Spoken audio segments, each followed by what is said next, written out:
Ambedkar constituency జిల్లా ముమ్మిడివరం నియోజకవర్గం కాట్రేనికొండ మండలం పలంకూరు గ్రామంలో పడవ దాటింపు రేవు ప్రాంతాల్లో అనుమతులు లేకుండా ట్రాక్టర్లపై కరుకు ఇసుక రవాణా చేస్తున్నారు. నియోజకవర్గ ప్రతినిధుల ఆదేశాలతో అటువైపు చూడని రెవెన్యూ మైనింగ్ అధికారులు.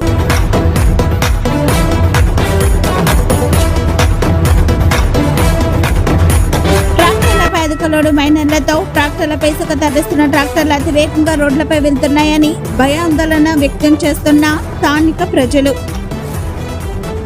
అక్రమంగా గరికి ఇసుకను ట్రాక్టర్లపై తరలించుకుపోయి ఇసుకాసులు వేలకు వేలు ప్రజల నుంచి డబ్బులు దండుకుంటూ మరొక పక్క ప్రభుత్వ ఆదాయానికి గండి కొడుతున్నారు.